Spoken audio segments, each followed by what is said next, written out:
Bonjour, nouvelle vidéo et un nouveau projet. Alors je sais, les projets en cours, il y en a beaucoup.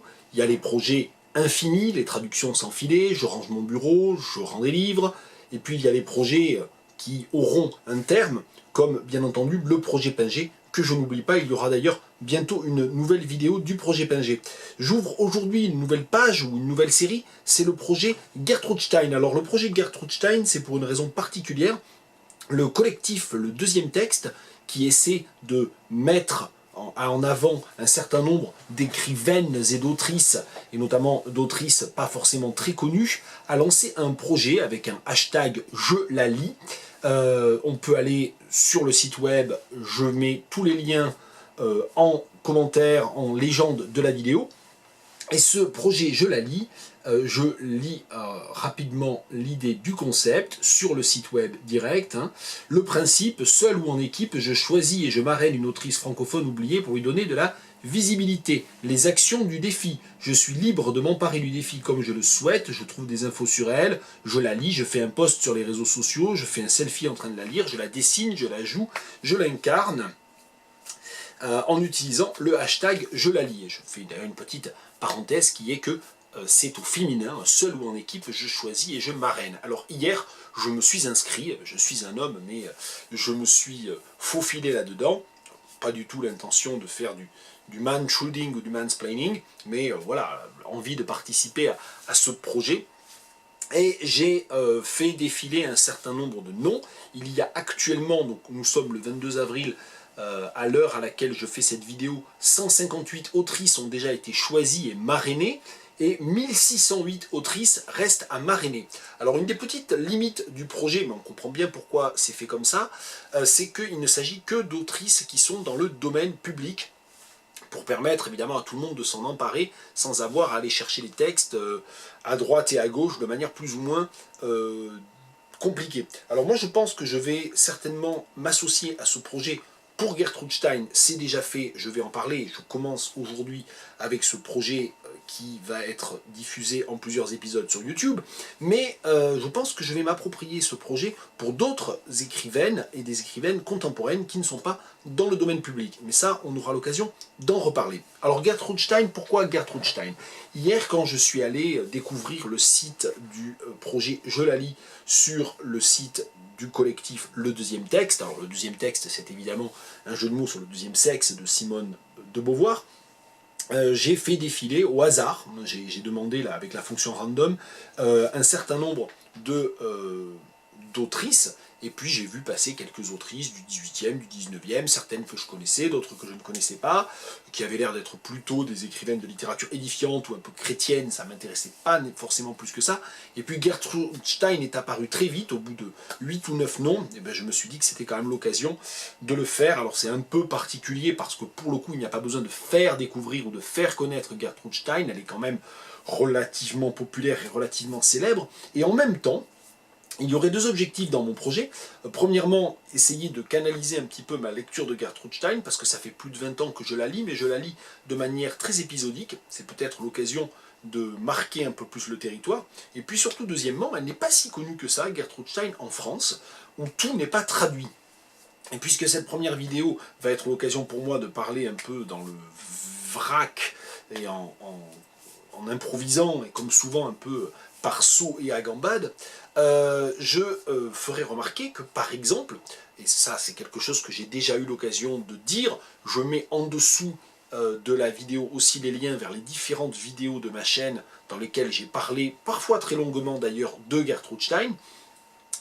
Il y a notamment un livre extrêmement important de Gertrude Stein qui n'a pas été traduit et qui est le fameux How to Write, qui est un livre vraiment absolument essentiel. Et How to Write de Gertrude Stein, j'avais commencé à le traduire il y a bientôt 2 ans, parce que je m'étais aperçu qu'il n'était pas traduit en français. C'est François Bon qui me l'avait fait remarquer. Et How to Write n'est pas traduit en français. J'avais contacté les éditions Nous, parce qu'ils ont traduit une belle traduction de Tender Buttons. et il s'était déclaré intéressé. J'ai traduit 2 chapitres de 2 passages différents de How to Write, et puis j'ai eu beau les relancer, c'est le silence radio le plus total. Alors tant pis, peut-être que ni les éditions Nous ni d'autres éditeurs ne sont forcément intéressés par How to Write, mais je prends ça comme un exemple évidemment assez frappant du fait que Gertrude Stein n'est pas aussi connue en France qu'elle pourrait l'être, et qu'en tout cas, on va dire, elle est de moins en moins connue. Voilà un petit peu pour planter le décor. Alors le projet Gertrude Stein, je ne vais pas aujourd'hui beaucoup en parler, mais c'est pour dire que lors d'une dernière vidéo récente, j'avais parlé du placard de mes livres en souffrance, c'est-à-dire des livres qu'il me reste à lire, et j'avais notamment parlé des cadeaux que j'ai eus pour Noël. Et j'ai notamment eu ces 2 volumes de la Library of America, des écrits de 1903 à 1932 et les écrits de 1932 à 1946. Alors il s'agit d'une anthologie, d'un choix de textes. Il y a en tout près de 2000 pages de texte, mais il n'y a pas tout. Par exemple, il n'y a pas Tender Buttons, un de ses livres les plus connus, dans cette sélection. Mais il y a de nombreux autres textes qui sont très importants pour moi et qui ne figurent pas dedans. Il y a notamment ce magnifique livre complètement bizarre et complètement farfelu qui s'appelle A Novel of Thank You, qui moi a été le premier texte qui m'a vraiment bouleversé de Gertrude Stein, qui a fait que voilà, c'est devenu pour moi, par ce seul texte-là, une écrivaine absolument essentielle, A Novel of Thank You. Dans le cadre du projet Gertrude Stein, on aura l'occasion d'en parler.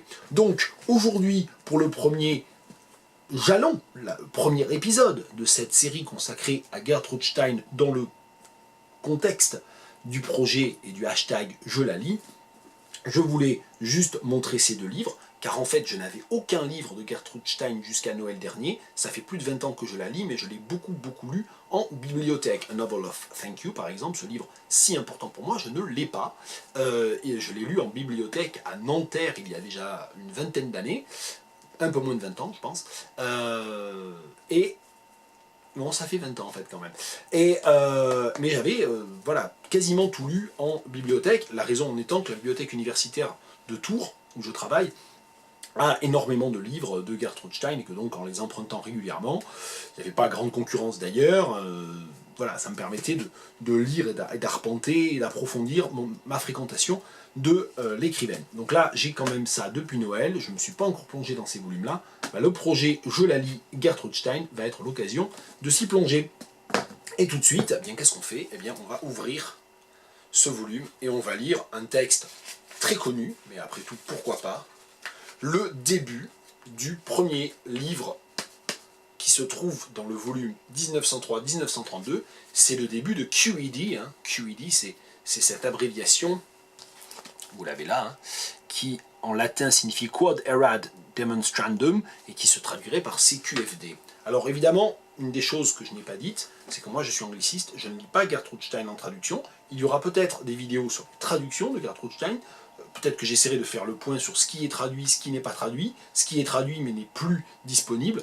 Peut-être qu'on pourra en parler à un moment donné. Là pour l'instant je lis Gertrude Stein en anglais, et le début du premier livre de QED, Adele.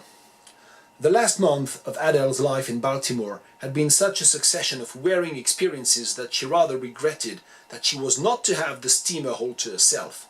It was very easy to think of the rest of the passengers as mere wooden objects. They were all sure to be of some objectively familiar type that one knew so well that there would be no need of recognizing their existence, but these 2 people, who would be equally familiar if they were equally little known, would, as the acquaintance progressed, undoubtedly expose large tracts of unexplored and unknown qualities, filled with new and strange excitements.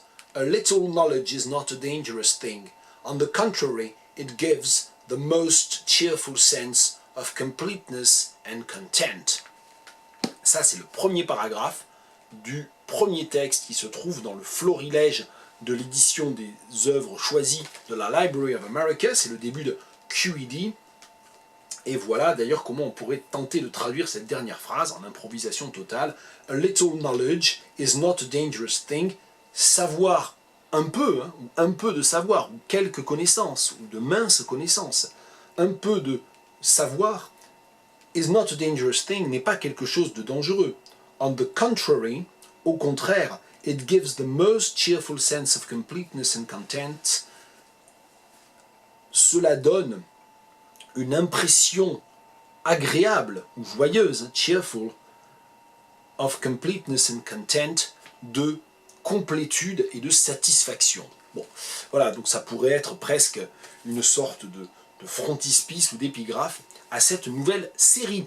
Voilà, c'est parti avec Gertrude Stein pour je sais pas combien de temps.